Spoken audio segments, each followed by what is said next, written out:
Yeah, you gotta add a string. You gotta add a string. Yeah. Hey, welcome to Geekette Chat. What's up? What's up? I don't know what I'm doing. I'm just like hot. Yeah, it's July. Yeah, I it think makes that's sense. what It's that it's hot. Like, I don't know why, but I feel like I have like a heat, like stroke type of thing going on here. Cause like when you're hot in the sun and then it's like you get headaches. I know, right? But like for some reason, I didn't even go outside today. Really. We just stayed outdoors. Yeah. Even in this heat. And it's for some reason, it's just getting to me. It's getting to me. But So, that's okay. yeah. We're going to get through this. Yeah. So, yes, welcome to Geekette Chat. I am Shirley. This is Christy. And we are still quarantined. Yeah. It's, oh shit, I almost forgot. It's July. It's July 3rd. Hey. Also, you're going to hear fireworks outside because, you know, fireworks have been going on for like months now. Right. In the middle of the night, too. In the middle of the night, 2 a.m. in the morning. And it was funny. It happened again the other night, and we were just dead like, whatever. Because we're just so used to it. And my dad's like, oh, they're doing it for 4th of July. And I was like, nah, man, they've been doing this for months. You know that. Like, what are you not doing it for 4th of July? I don't know how it's going to be for tomorrow. It is 4th of July. Or anyways, whenever you're watching this, hey, it's probably the quarantine is over. Who knows? Hopefully. Right?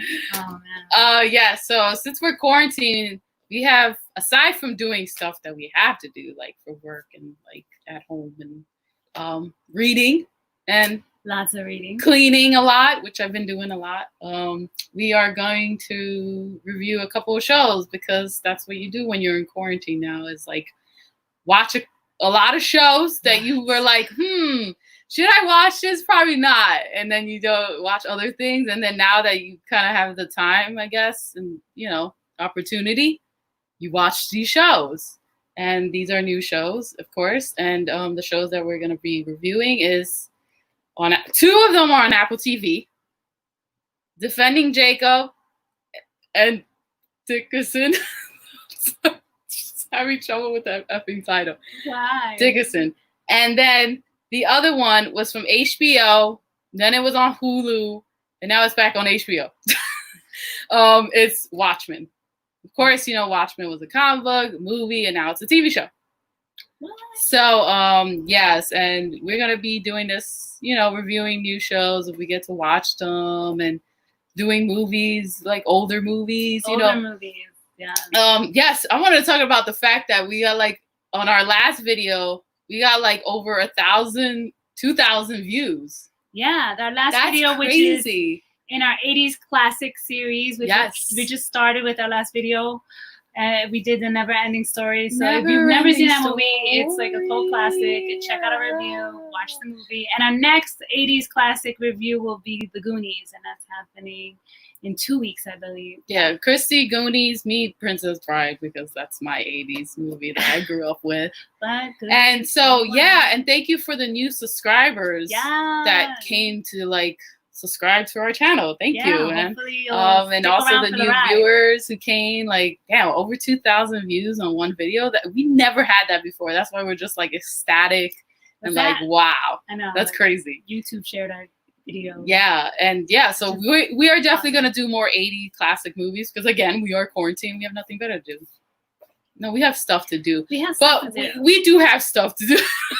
But we just love movies. But we love movies and TV shows. Let's just say we have more of an opportunity now. Yeah, so let's get right to it. Okay, yes. So I'm like stalling, sorry. So anyways, I have a new notebook for my Geekette Chat show because my other one, like, you know, the brown one I've been using, is full. I don't know why I had to bring that up, but I thought it was interesting. So yes, my notes are in here.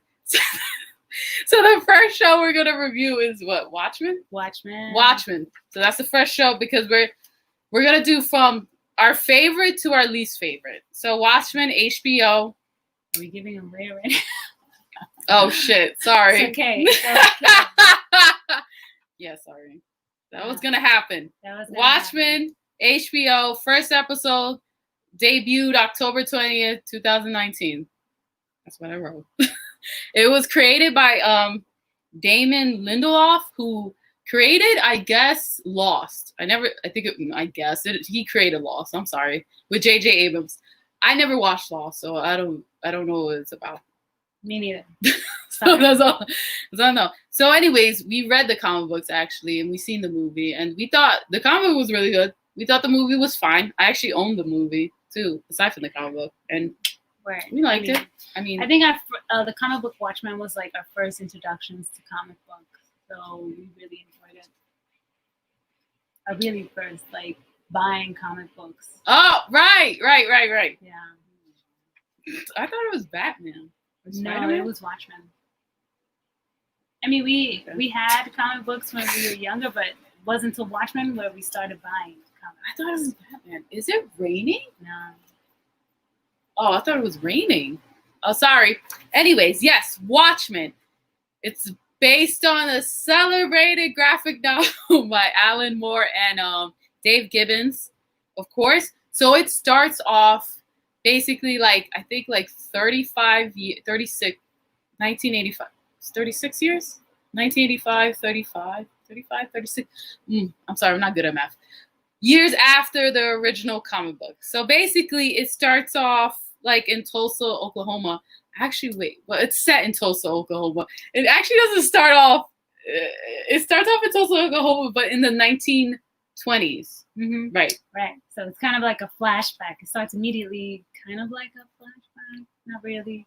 No, well, yeah, I guess so. Flashback to one of the characters, but it's a very important moment for the character, and also it actually happened in real life, the Tulsa massacre in Oklahoma in 1921, and Black Wall Street, where a lot of white people, racist people, came in and destroyed and killed many Black people in the community of Tulsa, Oklahoma, and killed all their businesses as well. And yeah, it was actually a true event, and I'd never heard of it until I saw, like, I think it was a Twitter thread. Yes, thank you. A Twitter thread about it, like a couple months before this show. And that's when I read about it, because on Twitter, I read like a lot of like different things about like historical things. Like there's a lot like people bring up, but that's very interesting. So that's where I read about it. But then when Watchmen came out, and it started with that important event, and the character's life in Tulsa, Oklahoma, and the massacre of the Black people in the Black community, and then Black Wall Street was called that, and their businesses and taking their homes away, and as well. That's, I think, when more people started learning about it, because a lot of people start learning about stuff through pop culture too. But you should like research and do your history, and as well. Yeah. And I think that's what's important. And I think, Yeah, I mean, first of all, before anything else, the images for the first episode of Watchmen, when the first scenes in Tulsa, they were powerful, very powerful, but also very powerful graphic. Opening and graphic. Very graphic. So I just want to warn you on that. Yes. It made me go to tears right away. Like I was just right.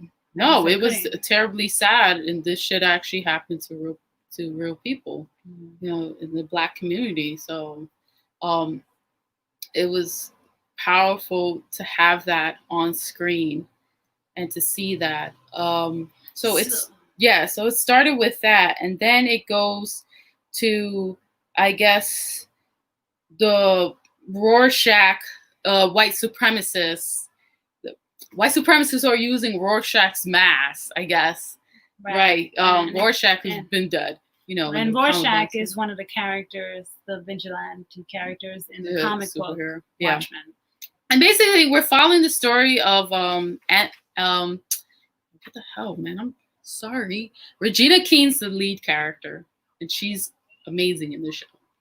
She's a great actress, so we already know that. Awesome. Her character's name is Angela Abar. Oh my God, I hope I'm saying her last name right. Abar, yes. And she is Sister Night. That is her superhero alter ego. and she is the Tulsa police detective. I have notes. I'm sorry. I had to write notes because I get kind of, And John Johnson plays Judd Crawford, who's the chief of Tulsa police. He's the main guy. And and you meet all these characters. You meet her husband, Calvin Albar, right? Yeah. Oh God, I forgot his name already. Yeah. Yahya Abdul Mateen the second. Yahya Abdul Mateen the second. Yes. And yeah, you meet his and the three kids. You meet their family, and basically you meet this character the character's name is oh my God, what was his name? What character's name? Who are you talking about? The guy we meet and when Angela sees him with so basically something happens to John Johnson's the chief, and something happens to him, and so it sets off that whole story. And that there's a character with him who's probably done something to him. He's killed him. Just say that. Yeah. And so and the actor's name is Louis Gossett Jr. Yeah. That's the plot. It's a start off. Yeah. So just to give you some context to what Watchmen is, it's a fictional story about vigilantes, really. Yeah. And so they want to stop this white supremacist group that's using, I guess, the Rorschach mask, and they want to, of course, take over the world. Was that? Yeah, they take over the world basically, or have power. Yeah, they already. Yeah, because they didn't really have power in this world in a sense, or they had power, but they wanted more power. I think they wanted more power. Yeah, yeah, because I think after what happened in Tulsa, there's a scene in the show where there's a museum dedicated to the historic scenes and what they experienced in Tulsa, the Tulsa massacre. And Regina King's character goes to a computer and they're like, there's reparations for what happened to the community. Yes. And so I think that they feel like they've lost a sense of power in a sense, right? Yeah, pretty much. Kind of like So they're trying to take back power. They're trying to take back power because, of course, the black people are getting reparations. I'm sorry, I always mess up with words. Right. And so they want to, of course, stop that, and then and power. That that's all they want. They want to kill and it take over and stuff. And so they're basic. So I just want to break down just 3 episodes really, because it's a lot. this show is very complex. Yeah, I'm gonna be honest. So that's why I'm kind of struggling, trying to explain it. Yeah, I'm struggling. I mean, for me, I like to think of it as what are the themes that are presented in the show. Yeah. So there's an episode called "This Extraordinary Being." It's Watchmen episode 6, and I think it's the best episode, to be honest. Yeah. It's about the origins of Hooded Justice. And so Hooded Justice is Will Reeves, who actually we found in the show, who killed Judd Crawford, the chief of police.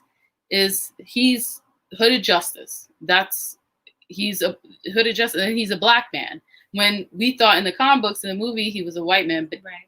And you hear the origins of why they pretend, of course, that they made him pretend to be a white man when he was trying, being a vigilante, and he wanted to be a hero and to save people. Yes, because he tried to do that by becoming a cop, but the cops were very corrupt at the time. Mm-hmm. When working with the Ku Klux Klan. Yeah. Yeah, so he ends up becoming a vigilante. What's great about this episode is the structure of it as well, aside from the writing and the acting. Regina King's amazing. Exactly. And the guy who played Will Reeves, Hooded Justice, he was really good too. And the grandma, the mom, the wife, sorry, I'm giving something. June? June. She was really good too. And the sacrifices she had to make, and how for Hooded Justice, this vigilante was taking over, and the sacrifices she had to make to get away from this taking over her life as well as it was taking over his, and taking out the son to like live a life without any of this, I guess, baggage or issues that was going on and what he was doing, to be a hero. I really love the structure, the scenes. The cutting of the scenes was very clever. How, like, it would go through, you can see Angela as Will, and then it'll go back to Will, because she took, it's basically her seeing the memories of Hooded Justice, and she's living through them basically to know who this man is. And so I love how it was in black and white, and yeah, it was really clever how it would cut to like the next scene with the door opens and it's right to a next scene, and it was in another location, even though the other location was there and it wasn't like together. It was so interesting. And then of course seeing her taking, being in that scene as him, I thought that was interesting. You see, the commentary on police brutality. Yes. Police brutality. Of course, the white cops who would trying to kill him. Of course, like trying to hang him because he was a black man, of course, and how the hanging loose is part of his costume because it was part of what happened to him as well. So I don't know if you watched read Watchmen, his character, he's called Hooded Justice, and he wears a hood and he wears a noose over his neck. Noose, yeah, that was so. At the time, we didn't know. Now, watching that story, we realized that what the significance of the rope is, the significance of the rope. So, I mean, the story alone is just so impactful and that was a great episode. Potent to what is really happening now with police brutality. So, I don't know. That's why we recommend this show. Definitely. Yeah. The other episode I really liked. Well, there was 2 episodes. The almost religious Watchmen episode 7, because it was basically Angela's memories and how, basically in the comic books, Dr. Manhattan helps colonize America, helps like America colonize Vietnam. Vietnam's a state in this world, and so he talks about in episode 8 how he feels bad about that. I wish it just went more into it, and I love how you get Angela's backstory, why she became Sister Night, because she saw somebody that looked like her, that was a hero on a VHS box, and she was like, I want to be like her, and like all that stuff. That was kind of cute and everything, getting her memories of her parents. And that little scene just says a lot about having representation in films and in media, and how important that is. Because she was a black little girl, and she saw a black woman be a hero, and she wanted to be like her. I love that. That was great. What else was? Yeah, because you got her memories about what happened to her parents as well, which was really sad, and how she ended up in Vietnam because she was born there and stuff. As well, I think that I wish they just went into the Vietnam aspect of the people who lived there and what they were going through, like how they felt. I know they probably didn't have time for that, but I wish they picked a character or made a character from Vietnam who's like, look, they colonized our area, our land, our culture, and it would have been great to like see their perspective of it, because and to get their story as well. I wish they went into that, in the show, but sadly they didn't. So yes, but it was still a good episode. It was a damn good episode. A God Walks into a Bar, Watchmen episode 8 was really good as well. It was about the relationship between Angela and Carl, who you find out Carl is, I don't know if we should give that away. It's a spoiler. It's a spoiler. It's a twist. It's a twist. I'm already like giving stuff away, and I'm sorry about that, but maybe not that one. And hey Isabel. Hey Isabel. And hey Harry. Oh hey. Okay. And so thanks for watching. And so basically, so episode 8 is the love story of how they met in Vietnam and how they were struggling to be together, and how they were trying to figure out how to be together because of the twist of who Carl is. Carl is, because he doesn't want me to give it away. I won't give it away. And I think I just gave it away. oh, maybe I did. Shit. No. Okay, but I love this thing. Carl says this quote. He says to Angela when they're talking, when they meet each other in a bar in Vietnam. I love this quote. By definition, don't all relationships end in tragedy? I don't know why, but I just love that quote. And he says that to her because he's trying to convince her that, hey, we are going to be in a relationship and we're going to have many years and we're going to have kids and all this stuff. But it's going to end in tragedy. And so it's basically him convincing her that they have a life, but it's not going to end well. But it's going to be worth it. And I thought that was beautiful, but also sad. And that's why I really, I really love that episode too. So I know. And in this episode, you really see what kind of incredible, being entity who Carl is. Oh, yeah. Yes. Yeah, you do. Again, I wish we got more of his perspective and how he felt about certain things. Damn, I don't want to get, because I want to give it away because it actually meant with what I was saying before. But you do get, I guess because Angela's the main character, which I'm happy, and you get her perspective more, which I'm happy about. Right. But it would have been cool to get this little bit more, I guess, in what he felt in a certain thing that happened in Vietnam. Right. With his character. But I can't give it away again, sorry. But it was still damn a good ass episode, and they're both really good, the leads as those characters. So definitely check out Watchmen. Okay. But check it out because it is damn good. Real quick. Really what good. I found the most interesting thing about this show was the fact that the cops in the show were wearing masks. Oh, right. So yes. And I thought that was part of a law, right? That was part of a law because they were trying to protect their identities, right? And so it plays off this whole thing where, the vigilantes have masks, cops have masks, but the vigilantes are bad. But it's okay for the cops to have masks and hide their identity and continue to do things that they shouldn't be doing, you know what I'm saying? So true. In the story, I forgot Blake. Jane Blake? What's her name? Oh, no. The FBI agent? Oh, my God. I forgot her name. Her last name is Blake. Yeah. It's Silk Spectrum. But that was her superhero name. Yeah. And in the story, she talks about how it's okay for the cops to wear masks, but it's not okay for heroes to wear masks. Right. Right? Because they're scared of people who wear masks, but it's okay for cops to wear masks. And so my point is that,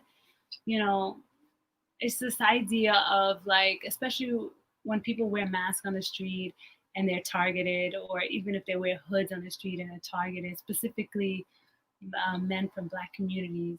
And it's this idea that they look scary and they're targeted by police.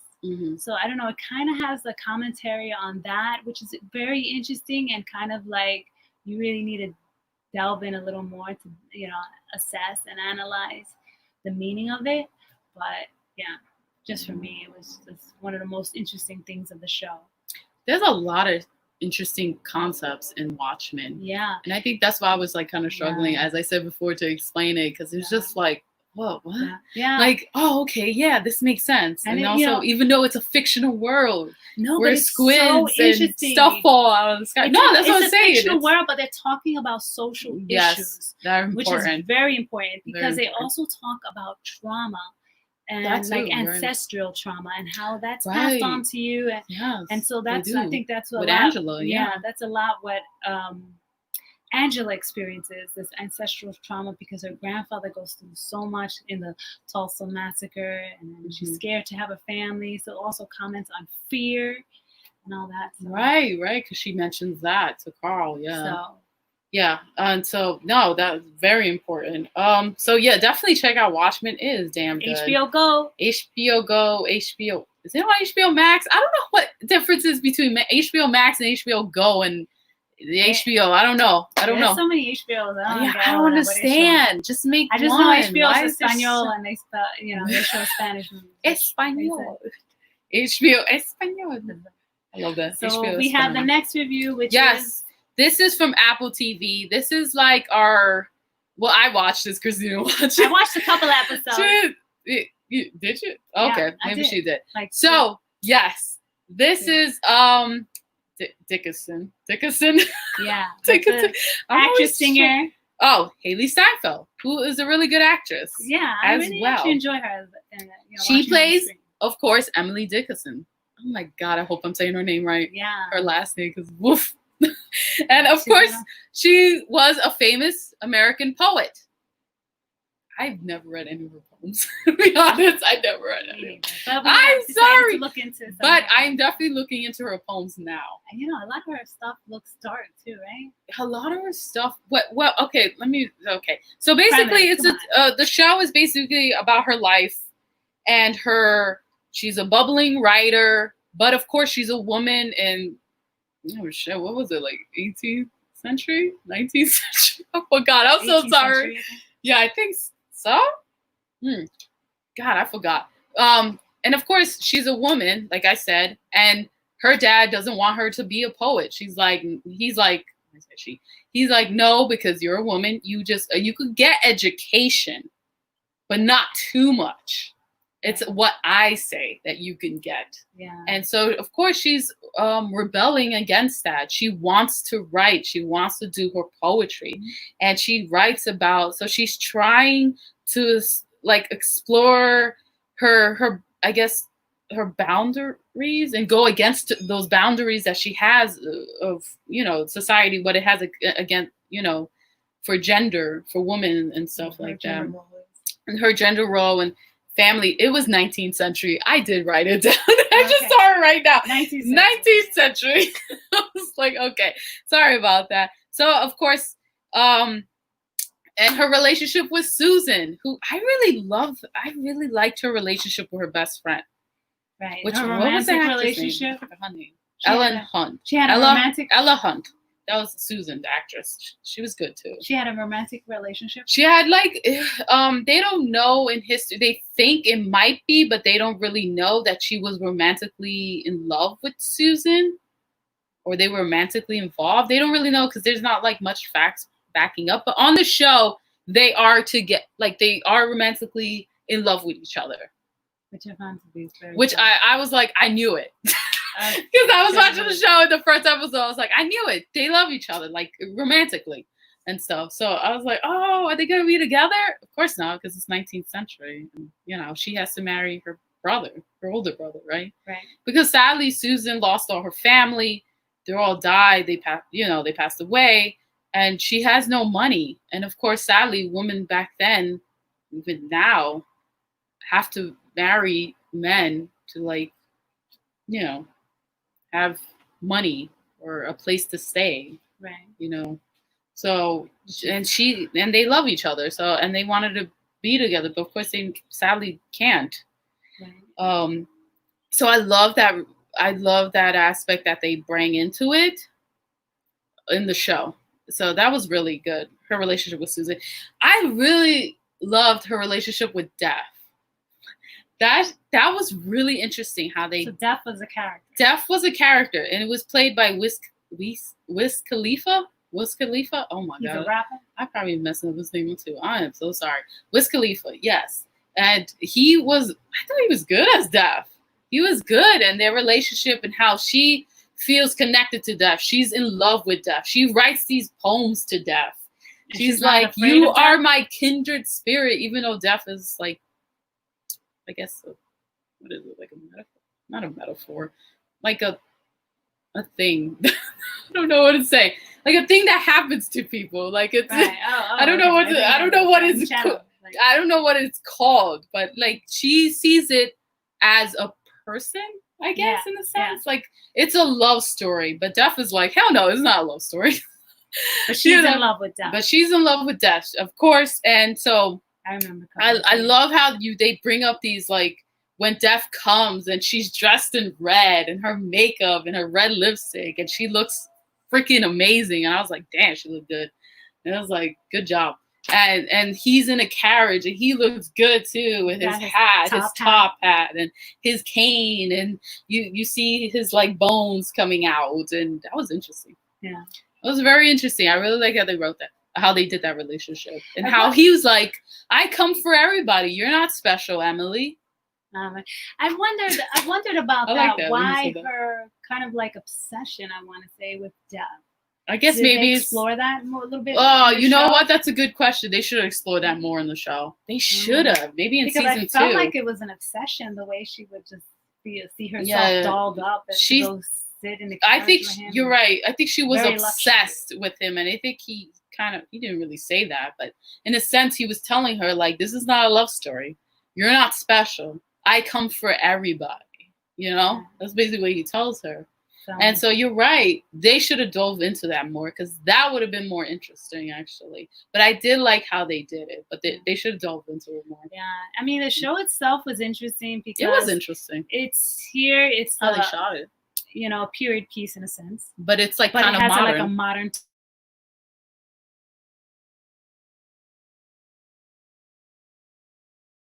Which was kind of like, it was cool, but then it kind of broke the tone of the show a little bit. Yeah. Because here you have hip hop songs, and with a show that's predominantly white characters, and then it's like I don't know, they're riding in a car, a carriage, and all of a sudden you hear a hip hop song, and you're like, all right.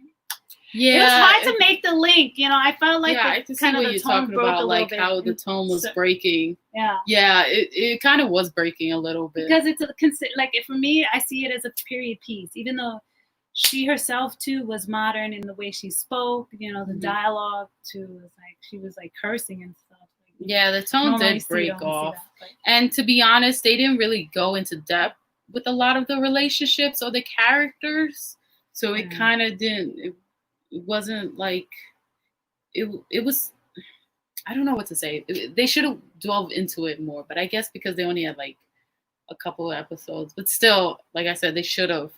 But I thought it was pretty well how they did certain aspects of it. Like I said, relationship with Susan, relationship with Daphne, her relationship with her father. Like I looked it up because in the beginning it talks about how like she died in the house with her father, right? Yeah. Basically, and she lived with her father the whole rest of her life, with her poems in a desk drawer, not published at all. She didn't become published until after death, which basically sadly a lot of artists that happens postmortem.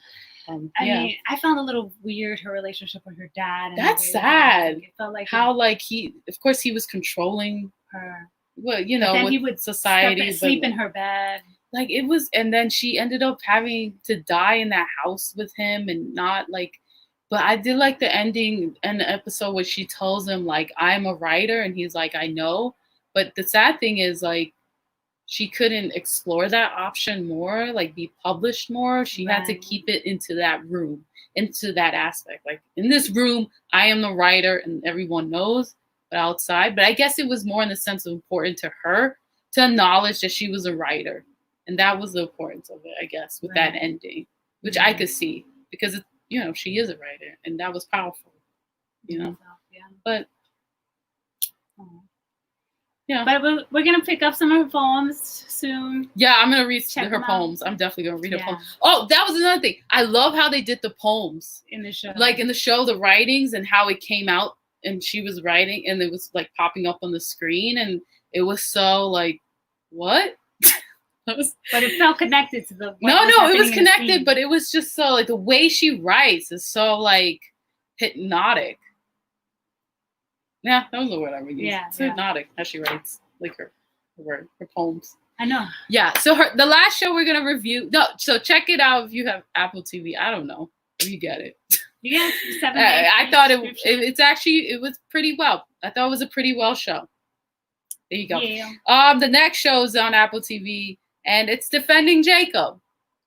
With our favorite actor, Chris Evans. Yeah, I don't want to say favorite actor, but he's I like him. He's hot. Don't even play it. And he's like I said one of my favorites. Hold up, I don't have a favorite actor. That ain't happening.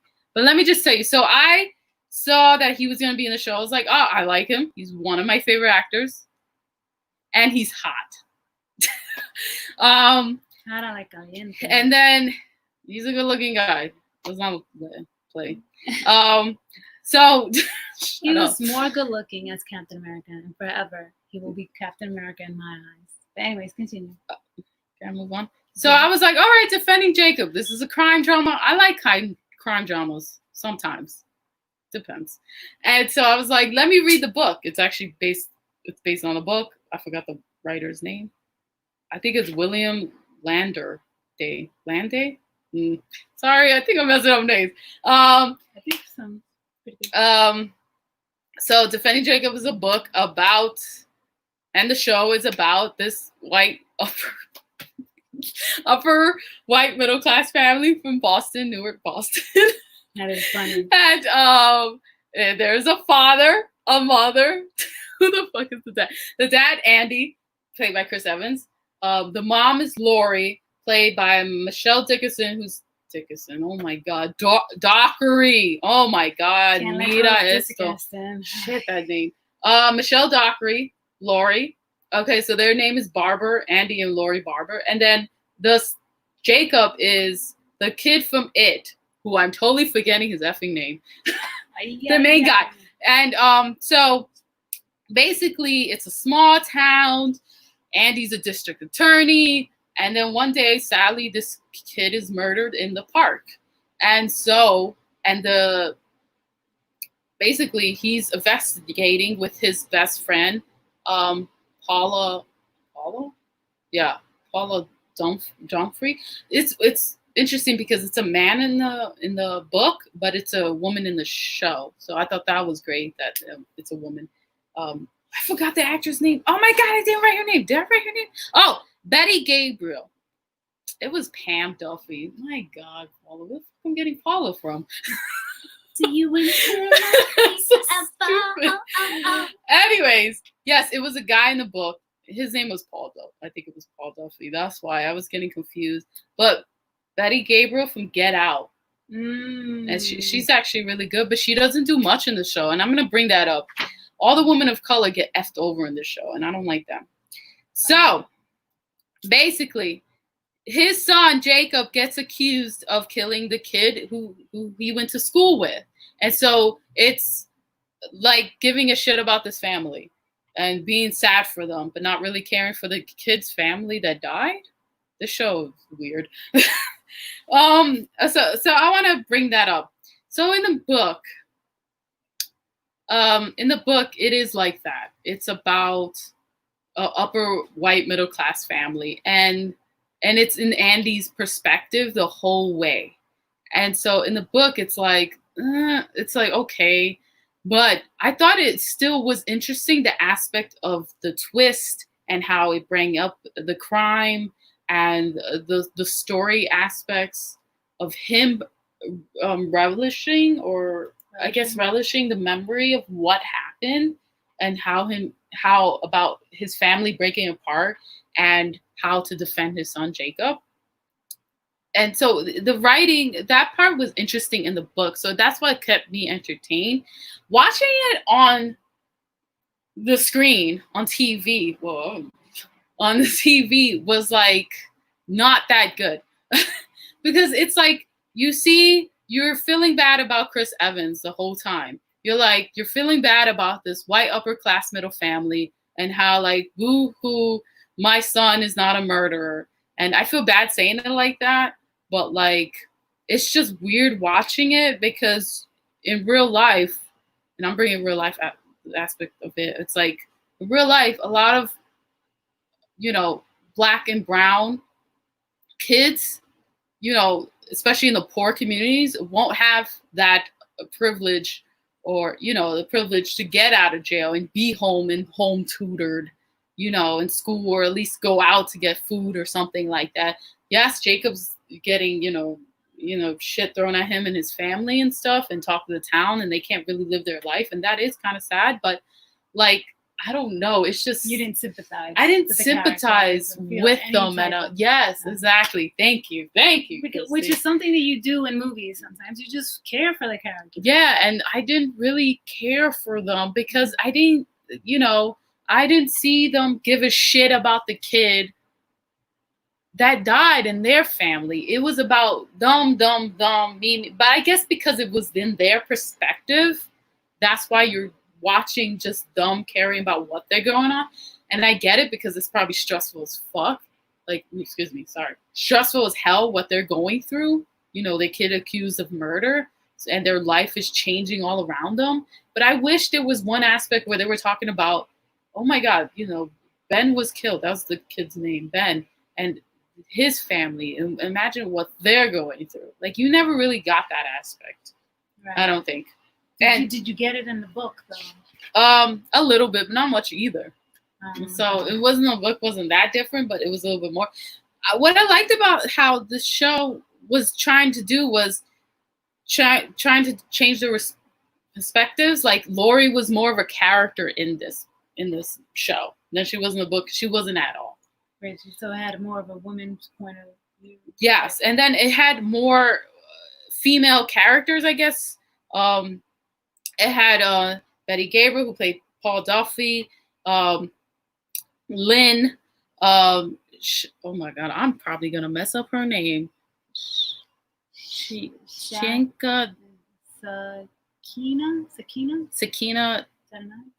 Yeah, that's an I. Sorry, Sakina Jaffrey. I hope I'm saying her name right. I forgot. Okay. Sorry.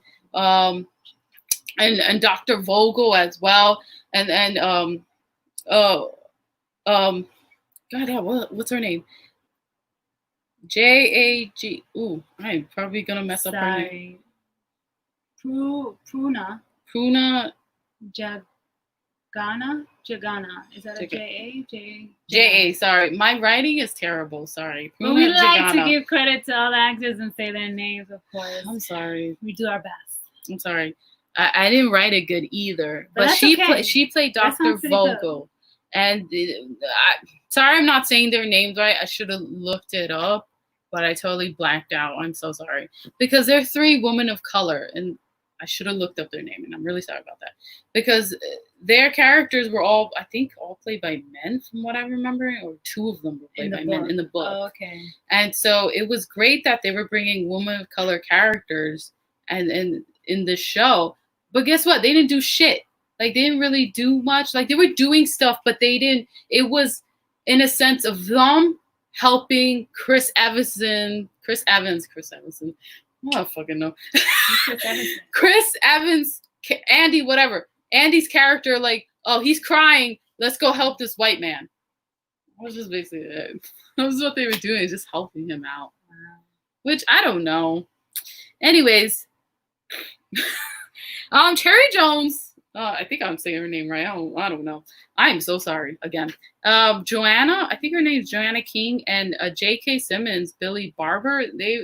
Billy Barber is the grandfather of Jacob, and he has a dark history. He's a murderer, basically. And so they talk about the murder gene and all that stuff, and like how, maybe Jacob has this. You know, Billy's the father of Andy, and of course, so they were both really good.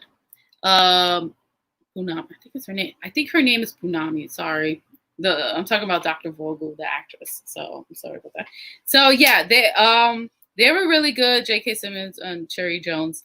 But again, I don't know, the family aspect, the relationship, the chemistry between the Barber family. You know, Andy, Laurie, and Jacob. They were boring. I didn't feel it. It was boring. I didn't feel any of the chemistry. I couldn't get into the show, honestly. I was watching behind your back, and I was like. Also, the endings. I love the ending more in the book than because it was a twist, and I was like, oh shit! In the ending of the show, I was like, what? Oh, okay, whatever. Well, are they trying to make a sequel? What? They didn't have a twist? It's a crime drama. Have a twist. They did not have a twist. Anyways, okay, so I'm about to end this show. Sorry. I'm just it's pretty long. The area, Newton, Massachusetts, was cute and rich. That was it. It looked nice. The lighting was too blue and too gray. I don't know what the hell. I couldn't see much. I was like, why is everybody gray and blue? I think it has to do with mood. Oh, because it's a crime drama, right? Right. Yeah. All right. Interesting. Well, yeah. The show wasn't good. Don't check it out. Oh. This is the first time. No, this ain't the first time. No, it was not good. Okay. But. Yeah, it wasn't good. But to move on. Before we end our show, thank you for watching. Yeah, thank you for watching. Next week, Friday, we will have another live, and it will be with Arilyn from the Latino Film Market. Yes. She will be talking about her film festival, which is going to be from July 27th to August 2nd. It'll be a virtual festival. Virtual film festival. There's Latino movies, Latinx movies. Yeah. And also like resources for filmmakers. So if you know any filmmakers or anybody who loves to watch independent films, please let them know that Arilyn from Latino Film Market will be on next week, Friday, She's the best. Same time, 7:30. Artists, performers. Yeah. They're going to be performing from Latinx backgrounds and all that stuff. It's going to be amazing. Yeah, there's going to actually be singers, dancers also performing. Yep, and also it won't be this long like right now. Wow, I mean the live show with Arilyn. It won't be as long as the shows right now. We don't have long shows like this, but it was 3 shows. We just it was 3 shows. Sorry. So check in with us again. Thank you for everybody watching. Thank you for all watching. The new subscribers. Thank you. Yes, subscribers, viewers, subscribe, like, watch the shows. Don't watch Defending Jacob. Watch Watchmen. And probably Dickinson. Yeah. Dickinson. Why not? And yes, thank you for watching. Peace defund the police. Abolish ISIS. Abolish ISIS. Defund the police. And then that is seriously. The truth. No, really do that. Yeah. And please wear masks and social distance because the shit is still going on. This virus. I know. Keep safe. Stay safe. So stay safe. Keep safe. Thank you for watching. Thank you. Geek Chat. Geek Chat. Peace out.